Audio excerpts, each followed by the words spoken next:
novidade é que elas têm um livro, que elas estão planejando o lançamento. Na verdade, esse já foi lançado. Já foi lançado. Vocês têm 2 lançados já?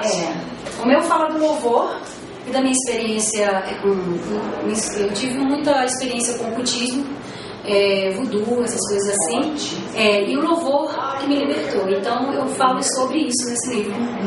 É muito legal também, uma viagem muito interessante. Você também tem um livro publicado. Sim, o livro O Diário de uma Filha Pródiga, ele foi lançado aproximadamente há 3 anos atrás. Na época eu ainda não havia assumido publicamente a minha homossexualidade, embora todos soubessem daquilo que eu já havia antes testemunhado a respeito da minha homossexualidade, mas até então para eles a minha homossexualidade havia sido tratada, curada, transformada, enfim. E foi aí que veio o desejo de escrever o Diário de uma Filha Pródiga. Por quê? Porque eu recebia centenas de e-mails, cartas, telefonemas de homossexuais que queriam saber como que eu havia conseguido mudar a minha homossexualidade, baseado no testemunho que eu dei há cerca de quase 9 anos atrás. E eu senti essa necessidade para mostrar para eles, através do livro, que a minha sexualidade, a minha orientação sexual, ela não havia mudado. Embora todos os caminhos que a igreja tenha me ensinado a traçar para curar a minha sexualidade, como durante muito tempo eu fui ensinada.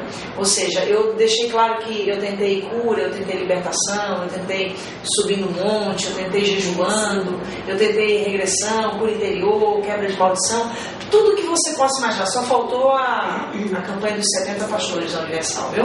O resto eu fiz tudo. Então, assim, o livro vem exatamente com essa motivação. Mostrar que, independente de eu não haver mudado a minha orientação sexual, de eu não haver conseguido sucesso nessa empreitada, que eu continuava servindo a Deus. E o mais importante, eu não havia rejeitado o meu chamado, o meu ministério. E foi com essa proposta que o livro veio, e por isso se chama o Diário de uma Filha Pródiga. Porque até eu entender que Deus me ama e me aceita como eu sou, foi um longo e árduo processo. Eu ouvi boatos de que estão para lançar um novo livro. E do que trata o novo livro? O novo livro é a nossa história, desde o comecinho, o primeiro olhar, até o dia. Como vocês se conheceram? Cada detalhe, tem uns detalhes muito legais na nossa história, e detalhes assim, decisivos na nossa história. A gente não abraçou a ideia inclusiva assim do dia para a noite. A gente teve uma estrada, Deus falou conosco.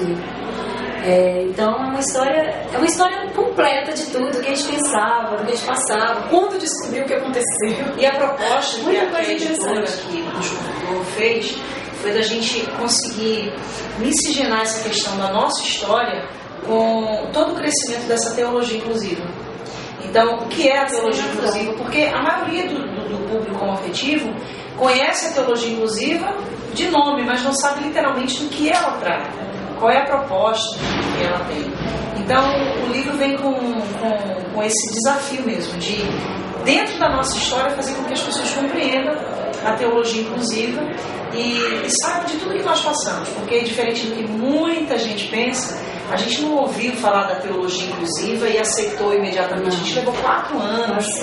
Eu lembro que eu estava nos Estados Unidos, o jornal A Palavra aqui do Brasil me ligou porque tinha aberto a primeira igreja inclusiva no Brasil, qual era a minha opinião. E eu lembro que eu desci o mar, eu falei, não... Porque até então a gente achava que era uma desculpa. Era uma desculpa para o homossexual viver a sua sexualidade. A gente não tinha experiência.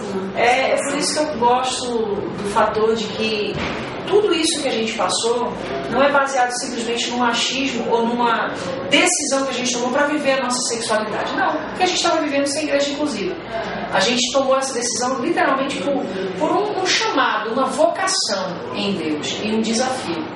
O que muita gente acha que é coragem, a gente chama de chamado. De cara, quando a pessoa fala assim, nossa, você tem coragem demais, eu falei, gente, eu não vejo assim. A gente só disse sim para um chamado. Tá bom, você vê como coragem, pra mim mesmo, bem normal, natural. E o livro vem aí com essa motivação. E a gente é suspeito de falar, mas vai ser uma coisa bem legal. Então, mas para o pessoal que ficou interessado na história, que é uma história bem bacana, onde é que podem adquirir esses que estão publicados e esse novo? Olha, a pastora Rosânia, ela tem 2 CDs gravados, está saindo próximo, tem um livro. Eu tenho o livro e tenho 76 DVDs de mensagens. Então, o pessoal que quiser adquirir esse material, inclusive material da igreja também, nós temos o nosso site www.jesuscidadesderefugio.com.br, e lá tem a loja virtual e nossos internautas podem ficar à vontade. E aproveita e vem conhecer a igreja pessoalmente, né? Aqui na Avenida São João, 1600, centro de São Paulo, do ladinho do metrô Santa Cecília. É facinho e vai valer a pena. Chega bem cedo, E quando você chegar, Jesus vai passar cola em você, pode ter certeza. Das igrejas que pregam a suposta cura gay, o que vocês acham sobre isso? Deixa eu falar sobre isso, porque eu acho que tem muita coisa assim que eu precisava realmente expor para esse público. Não só o público que nos acompanha, com dúvidas, mas aqueles principalmente que nos atacam. A missionária Lana Roda, ela tem duas fases na vida dela. Ela tem os 7 primeiros anos iniciais do seu ministério. Eu me converti em 95, até 2003, durante praticamente 7 anos, eu pronunciei um testemunho onde eu afirmava a minha transformação, ou seja, a minha libertação da homossexualidade, quando eu afirmava que era por influência demoníaca, ou então a cura quando eu cria que era por possibilidade de ser uma doença. E durante todo esse tempo, eu fiz o que eu aprendi. É o que todo homossexual, quando ele se converte na igreja fundamentalista, ele aprende. Ele aprende que se é uma doença ele vai ser curado, se é um demônio ele vai ser liberto. Então eu simplesmente professava aquilo que eu havia aprendido. E muitas vezes no desespero de ser alvo daquilo que eu mesmo pregava. E tudo aquilo que eu aprendi como uma possibilidade de manifestação de cura, eu fiz. Inclusive me casei, tive filho. E eu me lembro que na ocasião do casamento, do nascimento do meu filho, acho que tudo aquilo que eu fazia era voltado para um único desejo, a minha afirmação de que eu não era mais gay, que eu era hétero. Só que somente eu mesmo poderia saber das minhas lutas diárias, dos meus conflitos contínuos. Coisa que na época eu nem participava para o meu marido até então. Ele sabia, na ocasião do nosso casamento, que eu havia me casado por um desejo, inclusive, de fugir de uma reincidência na homossexualidade, na época. Então, hoje, eu posso dizer que eu não ataco os fundamentalistas como eles nos atacam.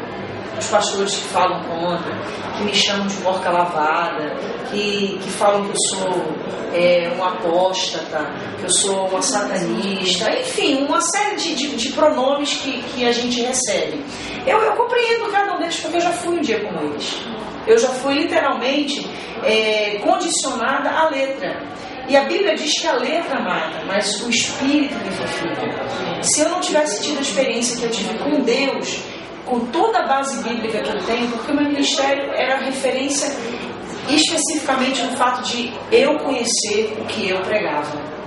Então, se eu tomei um passo como eu tomei, se nós tomamos um passo como nós tomamos, não foi por um mover, não foi por uma onda qualquer, foi por uma experiência íntima e pessoal que verdadeiramente pôde mover todas essas colunas fundamentalistas que existiam na nossa alma. Porque não só por uma questão de igreja, família, a gente cresce aprendendo que é errado, a gente ouve os nossos pais ensinando que é errado, a pessoa não precisa ser crente para ouvir dizer que a homossexualidade é errada. Então, a gente teve que permitir que tudo isso fosse removido para que o novo pudesse ser vivenciado. E é exatamente o que a gente tem vivido hoje. Então eu compreendo cada um deles e eu tenho certeza que assim como Deus falou conosco e com muitos outros líderes que têm nos procurado para dizer que Deus tem feito algo a respeito da opinião deles e que eles não conseguem mais ver como viam antes, eu sei que muitos outros também serão impactados por essa revelação de Deus. Mas é que só Deus pode fazer, sem dúvida. Nós estamos em Semana de Parada Gay, a nossa edição é especial, voltada para esse evento. Eu gostaria de saber o que o Ministério tem programado de ação, alguma campanha que vocês tenham. A campanha da gente já começou desde a ocasião do Dia Internacional da Luta contra a Homofobia. E foi ali então que nós lançamos essa campanha, que já tínhamos como intuito alcançar todo esse evento da Semana da Diversidade, que vai ser a Feira da Diversidade lá na Agabaú, a Caminhada Lésbica e, por fim, a Parada Gay. Como nós vamos estar participando de todos esses eventos e fazendo um trabalho evangelístico, a gente criou essa campanha que traz uma imagem, né, de 3 casais. Um casal homoafetivo de homens, um casal homoafetivo de mulheres, inclusive somos nós, e um casal heterossexual. E sobre cada um deles a frase criação de Deus. E isso já tem gerado assim uma polêmica absurda. E na realidade o nosso intuito não é gerar polêmica, mas é fazer o homossexual, o gay, o transexual, esse público com quem a gente trabalha, esse público GLBT, entender que aquilo que eles têm ouvido a vida inteira, que eles não são criação de Deus, está errado. Eles são criação de Deus. Deus criou homem e mulher, e como Deus criou homem e mulher, em sua criação Ele criou também a diversidade. Como, eu não sei se Adão era branco ou se Adão era negro, mas eu sei que de Adão e Eva vieram os brancos, vieram os albinos, vieram os mulatos, vieram os ruivos. Então, da mesma forma, quando Deus criou Adão e Eva, houve a partir daí essa diversidade. Ou seja, os homens gays, as mulheres gays, os transexuais. Então, a gente vem com essa proposta. Vocês são criação de Deus e não precisa abraçar o diabo, já que vocês ouviram a vida inteira que vocês vão para o inferno. Não pode agarrar com Jesus, que vocês vão para o céu com ele. Nós vamos estar lá na parada gay, uma equipe legal, com uma camiseta, né? Bem legal. Tudo bem assim, explicativo, com endereço da igreja, site, faixa, tudo nós temos direito. Na camisa vai estar escrito assim na frente: passou da hora, 3 pontinhos. Aí a pessoa vai olhar, porque sempre a gente tem aquela curiosidade, né? Quando ela olhar para trás, vai estar escrito: de você voltar. Jesus, cidade de refúgio. Bacana, vamos ter uma divulgação. Sim, com certeza. Maciça. Sem dúvida. Então, para encerrar, gente, eu gostaria de, em nome da Revista Friday, agradecer e pedir que vocês deixem uma mensagem para os nossos leitores. Queremos convidar vocês para assistir a entrevista no canal, na Revista Friday. Você é nosso convidado para essa entrevista que foi fantástica. Muito legal. E não se esqueça, nós estamos também contando com a sua presença aqui na Comunidade Cidade de Refúgio, Avenida São João, 1600, Santa Cecília, São Paulo. E você não pode perder, já que se você está nos ouvindo e de repente mora longe, não mora em São Paulo, entra no nosso site www.jesuscidadederefugio.com.br e assista aos nossos cultos ao vivo pela internet. Se puder, vem adorar Deus conosco, você vai adorar. Deus te abençoe. Beijinho. Eu queria na boca, ela fugiu.